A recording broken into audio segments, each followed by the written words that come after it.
Sim, senhoras e senhores, tudo preparado, segundo capítulo dessa história incrível, fantástica, uma novela, gente, uma novela, A Patricinha e o Caipirão, uma verdadeira novela. É uma história que está tocando o coração do nosso ouvinte, que tem gostado muito, participado bastante, e o segundo capítulo já está todo prontinho, já vem aí. Quero, inclusive, falasse um pouquinho dessa história, né, para vocês. Porque tem história que o tempo insiste em escrever, mesmo quando o destino tenta apagar. Histórias que nascem entre mundos diferentes, onde o luxo brilha demais e a simplicidade reluz no silêncio. Esses contrastes da vida, a vida tem esses contrastes. Ela, a Gislene, filha única, um homem rico, que se deu bem no mundo das pedras preciosas. E a Margarete, a esposa, o pai dela, a Margarete que acreditava que a felicidade se media em cifrões. Ela cresceu assim, sabe? A Gislene. Ela cresceu entre taças de cristal, festas elegantes e sorrisos ensaiados. Ele, o Ivan, simples, de fala mansa, vindo lá das bandas de Sapezal, no Mato Grosso. O coração dele era maior que o mundo e a coragem de amar sem medo e errar estavam presentes nele. E foi quando esses dois caminhos se cruzaram que nasceu a história de amor mais improvável e também a mais verdadeira que se possa imaginar. Um encontro que desafiou o orgulho, o preconceito e mostrou que o dinheiro pode comprar quase tudo. Vou repetir. O dinheiro pode comprar quase tudo, menos o que é de verdade. Então, tem coisas que o dinheiro não pode comprar. Ô Paulinho, eu quero ouvir esse segundo capítulo dessa história, estou gostando muito. Prepare o seu coração para as coisas que eu vou contar, porque a partir de agora você vai conhecer a Patricinha e o Caipirão no seu segundo capítulo. Uma história de amor, coragem e fé. Eu vou apresentar uns detalhes para vocês. Então, o segundo capítulo dessa história fantástica aqui no nosso canal acabou de começar. Rádio é emoção.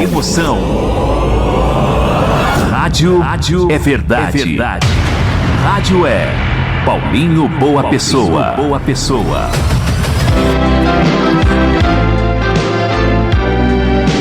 Rádio Emoção. Paulinho Boa Pessoa. A verdade de cada um.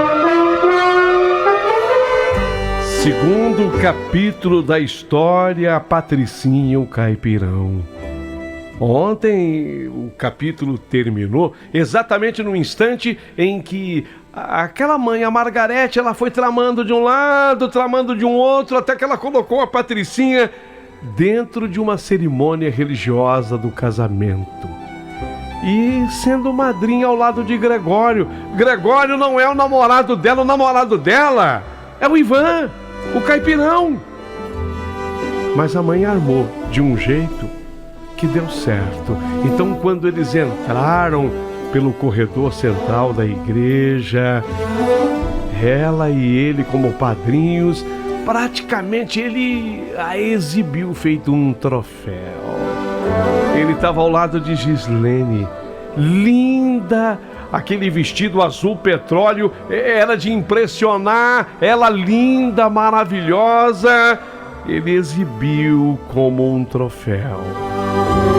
Não era a namorada dele não, mas foi assim que muita gente observou. Quem é a madrinha?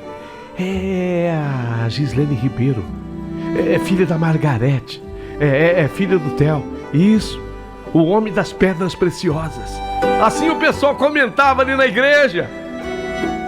Mas depois de ter acontecido já a cerimônia e em plena festa, sabe, Paulinho, foi durante uma das músicas lentas, assim, pertinho da meia-noite, que tudo aconteceu.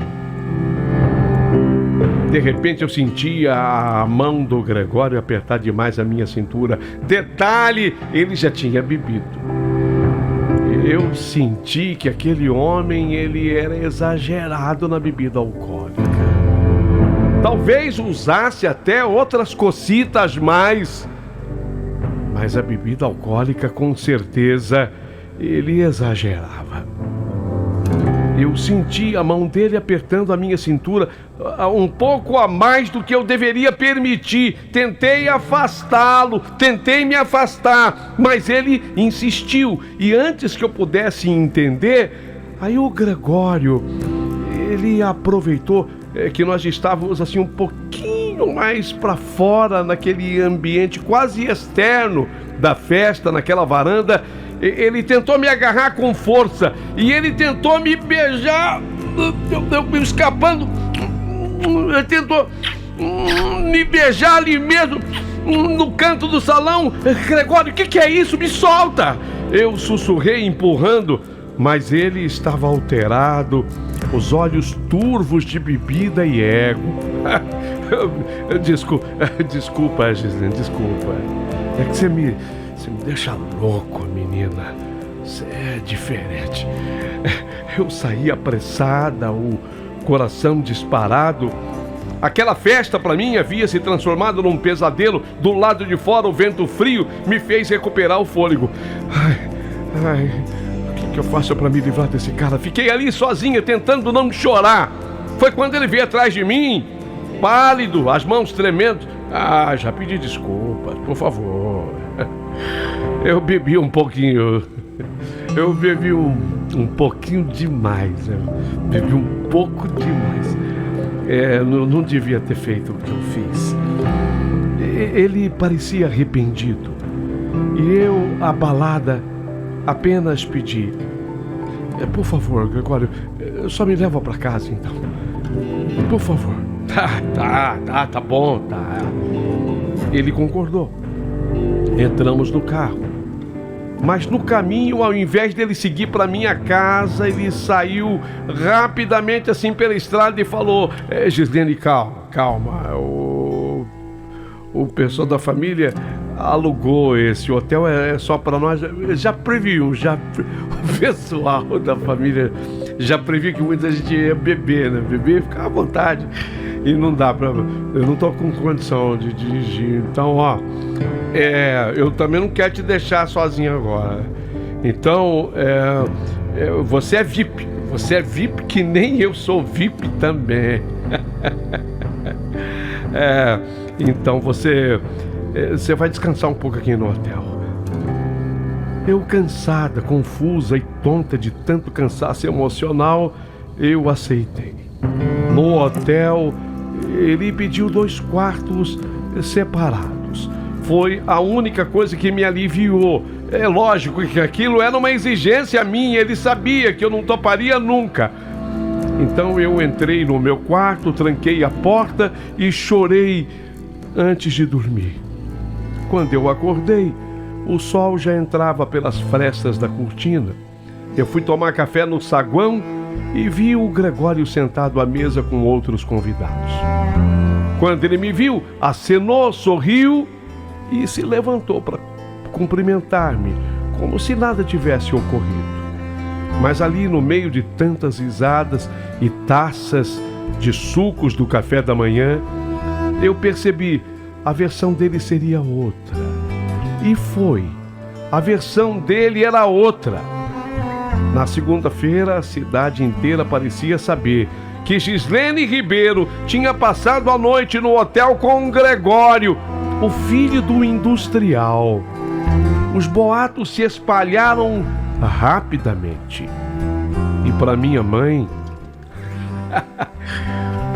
isso era música.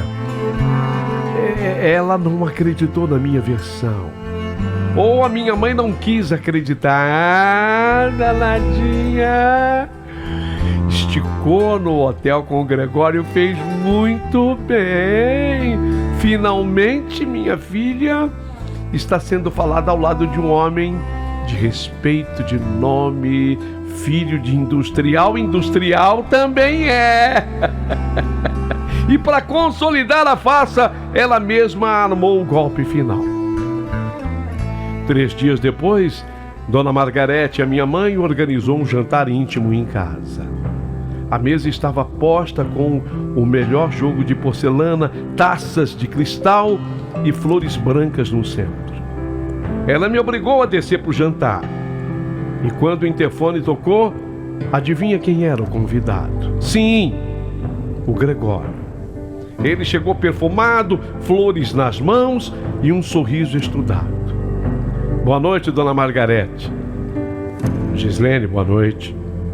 Eu cumprimentei fria. Eu não queria estar ali, mas a minha mãe estava radiante, como se tivesse prestes a anunciar um noivado. E foi nesse clima, entre falsos elogios e olhares desconfortáveis, que o destino resolveu brincar com todos nós. Dorinha, a governanta da minha casa, apareceu na porta da sala de jantar, suando e com um sorriso que mal cabia assim no rosto. Dona Margarete, chegou a visita.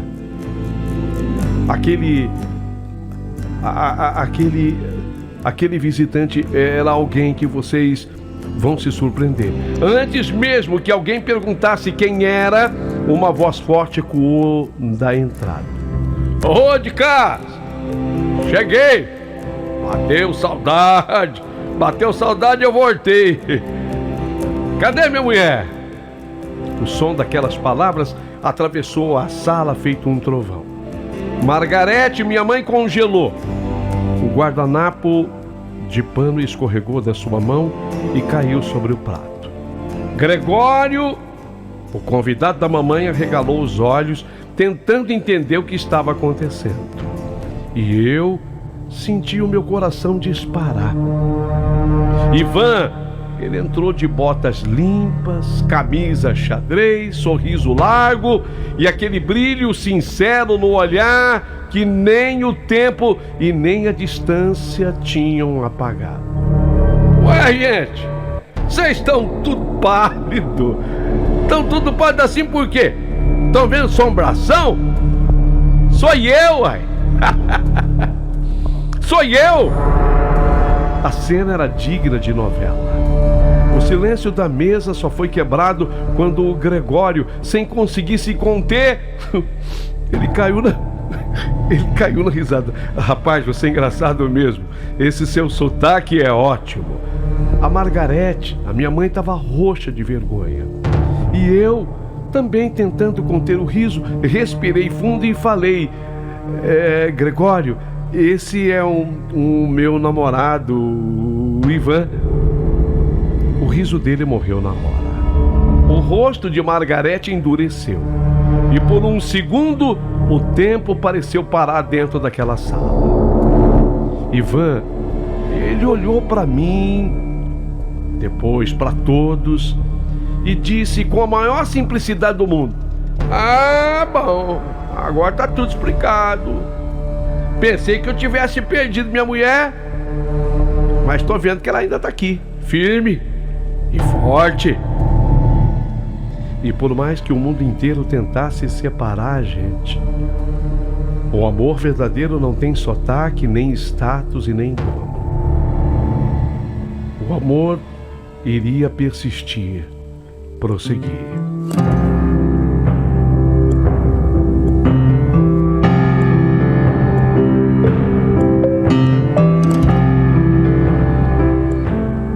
O silêncio que se instalou depois da minha apresentação durou alguns segundos, mas pareceu uma eternidade. Ivan, sempre espontâneo, coçou a cabeça, olhou para a mesa e sem cerimônia perguntou: eita, o cheirinho tá bom demais. Vocês já jantaram, né? Será que sobrou pelo menos um tiquinho aí pra mim? A mamãe engoliu seco, o guardanapo ainda caído no prato. Gregório tentou disfarçar o riso. Ele queria rir, fingiu tossir. Por educação ou por puro instinto de autopreservação, Margarete respirou fundo, forçou um sorriso e perguntou entre dentes: você está servido a jantar, Ivan? Quer jantar conosco? Ele abriu um sorrisão largo, daqueles que iluminam o rosto, e respondeu: se incomoda não, dona Margarete. Eu vou pedir para Dorinha fazer um prato fundo para mim, que eu tô com fome. Eu, quando tô com fome, eu prefiro comer no prato fundo com colher. Ai. A mamãe fingiu limpar a garganta, mas o som que saiu foi mais parecido com um engasgo de raiva. Ela ajeitou a postura, cruzou os talheres e disparou com aquele tom de voz afiado que cortava o ar: Ivan, aqui ninguém come em prato fundo e muito menos com colher, a não ser se fosse sopa, Ivan. Não é o prato principal e infelizmente não tenho sopa nem de entrada hoje. Hoje, por sinal, é risoto de camarão que eu estou servindo com aspargos e filé ao molho madeira. A Dorinha vai lhe servir à mesa, certo? Vai lhe servir como manda o figurino. Ivan coçou a nuca, olhou para mim e respondeu com a simplicidade que o tornava único: deve ser bom. Se tem madeira no meio, só falou filé de madeira?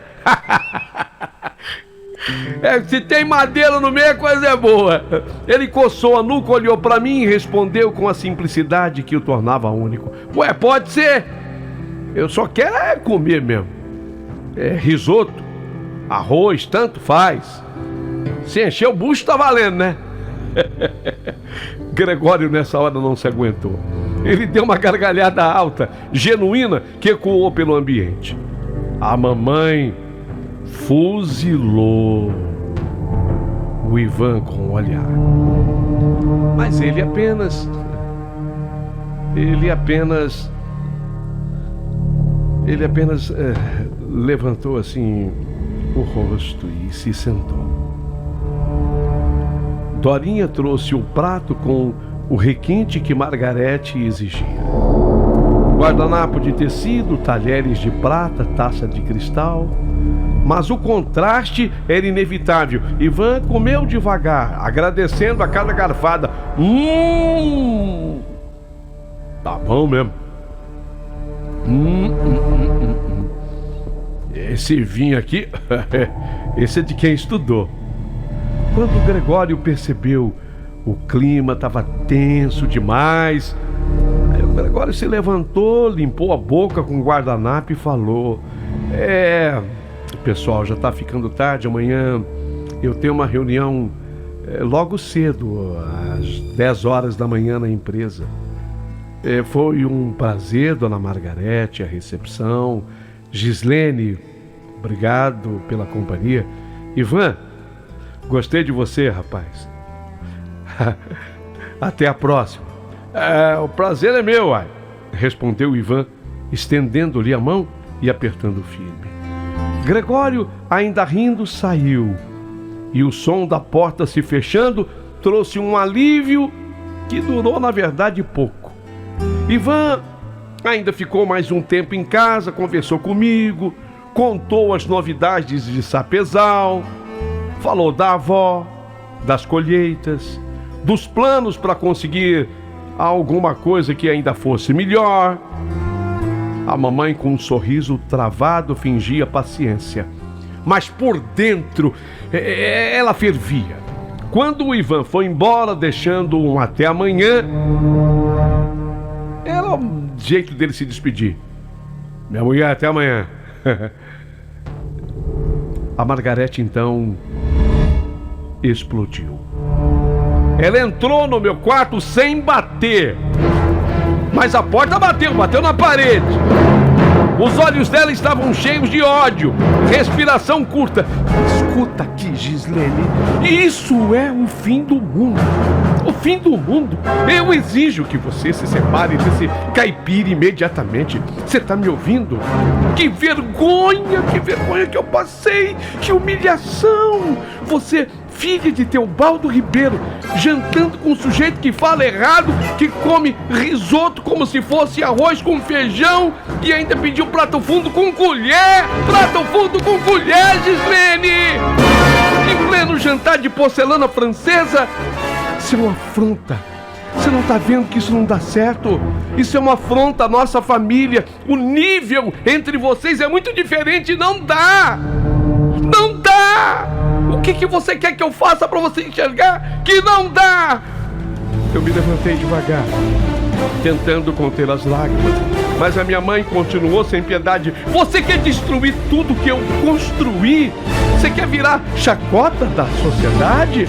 As pessoas vão rir de você, vão rir de mim, a filha da Margarete Ribeiro, de vestido sob medida, namorando um roceiro. Daqui a pouco ele aparece aqui de chapéu de palha, violinha na mão, cantando um modão na minha sala. É isso que você quer? Como é que chama aquele cantor? Eu tenho até vergonha de falar o nome daquele cantor. Tião Carreiro. Nem chamam um rapaz de Sebastião. Chega! Chega, não quero! Mãe, a senhora tem que entender, eu quero alguém que me ame de verdade. É só isso que eu busco, mãe. Quero ser feliz, feliz no amor, feliz de um jeito que a senhora não é. Ela ficou imóvel por um segundo, como se eu tivesse lhe dado um tapa. Depois aproximou-se com a voz trêmula de raiva e sussurrou: amor, você falou o que aí? Você quer amar de verdade. Escuta aqui, amor não paga conta, Gislene. E um homem como aquele só serve para te envergonhar.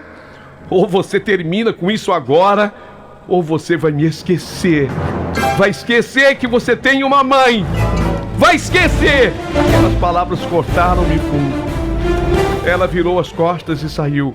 Bateu a porta e saiu. Fiquei sozinho olhando para o nada, sentindo o coração dividido entre dois mundos. O das aparências da minha mãe e o da verdade simples do Ivan. E foi ali naquela noite que eu percebi: a guerra estava declarada.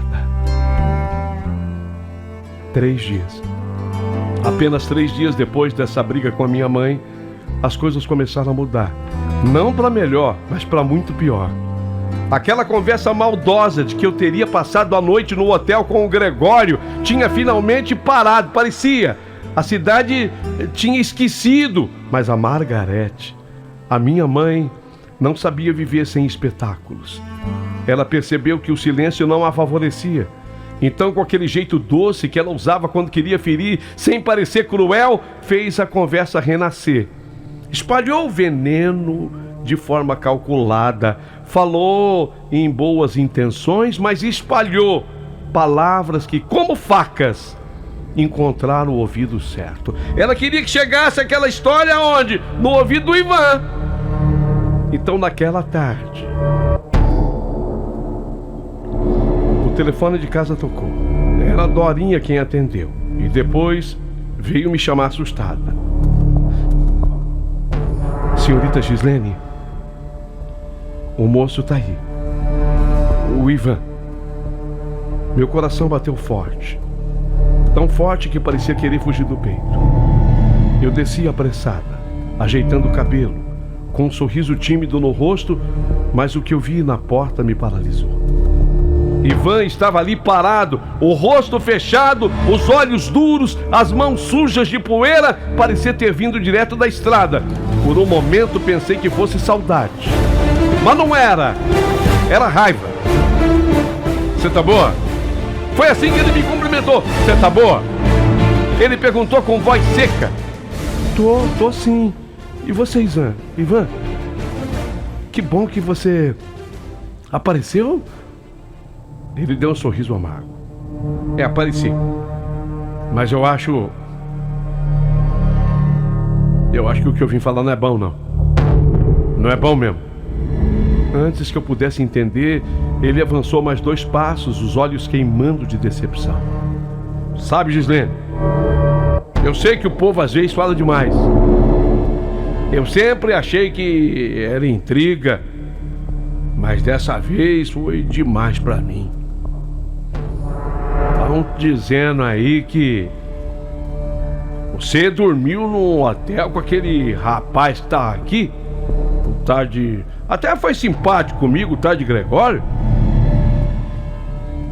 E sabe o que é pior? Você nem negou direito. Ó, eu posso ser caipira, posso não saber falar bonito igual vocês aí. Tudo bem. Mas corno? Corno eu não sou, não. Corno comigo não. Corno eu não aceito, não. Ivan, olha, pelo amor de Deus, Ivan, me escuta. Não foi nada disso. Eu dormi sim no hotel. Mas eu dormi num quarto sozinha. E ele ficou no outro quarto. É o que você falou, o pessoal fala demais. Eu juro, Ivan. Ele balançou a cabeça, rindo sem humor. Mal entendido. Não é o que tá. Tu não tá dizendo isso por aí, não. E sabe o que mais me dói, né? Mais me dói eu ter acreditado no ser de olhos fechados. Enquanto eu tinha ido lá ver e socorrer meu pessoal lá em Sapezal, ralando com meu pai, ele comprou um trator. Eu não estava entendendo direito a máquina. Eu fui lá para ajudar meu pai, comendo poeira, sentindo saudade do ser em festa de rico aqui, tomando champanhe e dormindo em hotel chique. E ainda quer me dizer que você dormiu num quarto, o cara dormiu no outro quarto. Gislene, eu posso ser caipira, mas besta eu não sou, não. Eu dei um passo pra frente, segurando o braço dele desesperada. Ivan, não fala assim, por favor. Ivan, olha os meus olhos. Eu te amo. Ivan, eu te amo. Eu te amo e você sabe disso. Ele tirou a mão com delicadeza, mas com firmeza também. E os olhos dele estavam marejados. Gislene, eu também acho que eu te amei. Até de um jeito que eu nunca pensei que fosse possível. Mas amor, por mais bonito que seja, não se sustenta quando tem mentira no meio, traição no meio. Isso eu não aceito. E mesmo que você jure aí que não aconteceu nada, o povo já acreditou. E eu não nasci para ser motivo de piada, de gozação. Você é moça fina, de vestido bonito, filha de gente grande. Eu sou um caboclo de Sapezal. Então, vamos pelo menos dar um jeito de terminar bonito. Sem gritaria, sem choro. Você segue sua vida e eu sigo a minha. Volto pra minha. Foi aí que a minha mãe apareceu na sala. A minha mãe surgiu com aquele ar de falsa surpresa, como se não soubesse de nada. Mas o que está acontecendo aqui? Vocês estão discutindo na frente dos criados? Perguntou, colocando a mão no peito com a voz mansa. Ivan olhou para ela e respondeu com respeito, mas sem abaixar a cabeça. Nada demais, dona Margarete. Só tô... Bom, é até melhor que a senhora saiba também. Eu tô acabando o namoro com a sua filha. Pode ficar tranquila agora, viu? Sua filha tá inteira aqui e de volta. Ela merece o mundo que ela tem. E eu, como a senhora pensa, eu só fui um intruso, né? Só fui um tropeço, uma pedra no caminho dela, né? Mas agora pode ficar sossegada, viu? Ela tá de volta. E eu pra minha vida. Eu chorei, eu tentei impedir. Mas ele olhou assim, no último instante, aquele olhar que dizia mais do que as palavras. Você fica com quem quiser, Gislene. Eu só não posso ser palhaço. Palhaço não, corno eu não sou. Isso eu não vou ser. Então, é uma pena. Pena mesmo. Lamento. Mas acabou. Dessa vez ele levou o chapéu. Colocou o chapéu na cabeça. Virou-se devagar. E saiu pela porta, deixando o vento entrar junto com o vazio. Mamãe. A mamãe ficou parada sem disfarçar o contentamento. Sorriu de leve e vitoriosa e disse apenas: tá vendo, filha? Foi melhor assim. O tempo vai te mostrar que eu tinha razão. Esse tipo de coisa não dá pra gente misturar. Mas o tempo, naquele momento, só me mostrou uma coisa. O amor da minha vida estava indo embora. E a minha mãe tinha conseguido o que ela buscava, o que ela tanto queria. E depois que o Ivan foi embora, a minha casa nunca mais teve o mesmo som. O riso dele ficou preso nas paredes, o cheiro do campo parecia ainda flutuar pelo ar, e por mais que eu tentasse esquecê-lo, cada canto daquela casa me lembrava dele. O banco do jardim, o portão da entrada, até o portão dos fundos que ele pediu para que fosse colocado ali. Aquele foi ele de madeira, foi ele quem trouxe. Passei dias em silêncio, olhando pela janela sem ânimo para nada. A minha mãe, fingindo estar aliviada, circulava pela casa como uma rainha que venceu uma guerra. Mas eu sabia que por dentro ela também estava desmoronando. A minha mãe estava desmoronando, e não pela ausência do Ivan, mas por algo que ela jamais admitiria: o medo de perder o trono. E a minha mãe estava perdendo o trono. Enquanto eu chorava por amor, o meu pai se afastava cada vez mais. Theo, o meu pai, quase não vinha mais a Sorocaba. Ele vivia entre as montanhas e os galpões de Soledade, dizendo que ele precisava resolver negócio. As pedras, Ágata, as pedras, ametistas, as pedras. Mas a verdade é que ele já não tinha mais nada para resolver. Tinha apenas o que esconder. O burburinho começou com um cochicho aqui, zum, zum, zum ali. Teobaldo Ribeiro, já enrolado com a Receita Federal. Dizem, ele exportou pedras sem nota, clandestinamente. A casa caiu. Polícia Federal. A casa caiu. 6 da manhã. Teobaldo Ribeiro preso. Preso, meu pai preso. Quando a notícia finalmente explodiu, ninguém mais pôde negar. Meu pai tinha sido preso. Pegaram ele em flagrante, acusado de sonegação e exportação ilegal de ágata e ametista. Rádio local, jornal local deu a notícia. Ainda bem que não caiu na grande imprensa. O homem rico com bons advogados não fica muito tempo atrás das grades, não.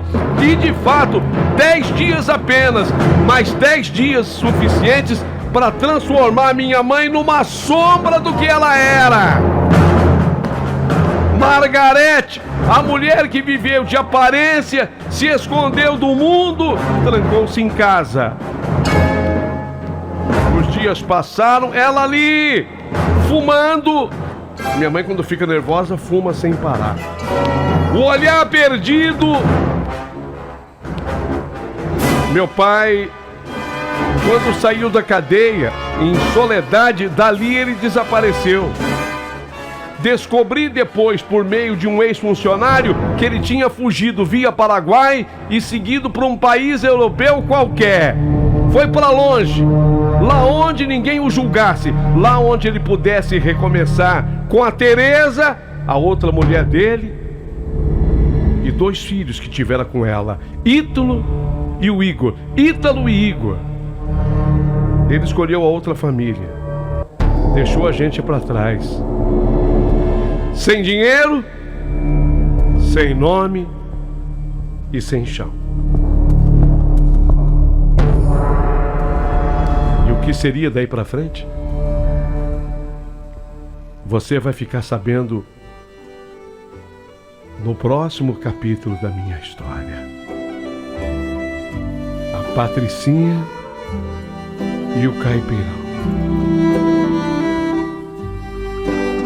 Não perca o próximo capítulo da minha história.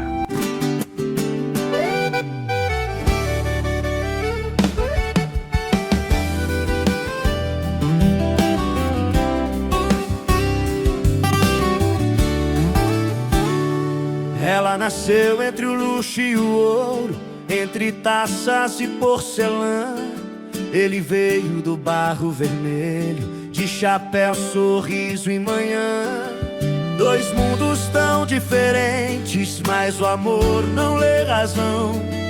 Ele trouxe flor do campo, ela ofereceu o coração. A Patricinha e o Caipirão, quem diria o destino fez canção.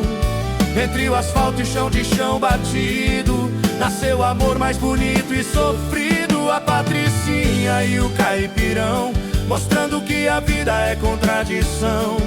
O dinheiro compra o brilho da taça, mas não compra o amor, nem a graça. Ela ouvia o som dos salões, ele tocava viola na mão. Ela dançava em salto alto, ele empoeirava o chão. Mas quando o olhar se cruzou, o tempo perdeu o compasso. E o que o mundo chamou de erro foi milagre num abraço. A Patricinha e o Caipirão, quem diria o destino fez canção. Entre o asfalto e chão batido, nasceu o amor mais bonito e sofrido. A Patricinha e o Caipirão, o dinheiro compra a solidão, mas o amor simples que vem do peito é o tesouro mais perfeito. Podem rir, podem julgar, mas quem ama não precisa provar. Porque o coração não tem diploma nem endereço pra morar. A Patricinha e o Caipirão são prova viva da contradição. Quem tem tudo pode perder, mas quem ama tem o mundo pra viver. A Patricinha e o Caipirão, 2 corações e uma lição. O dinheiro compra o luxo da estrada,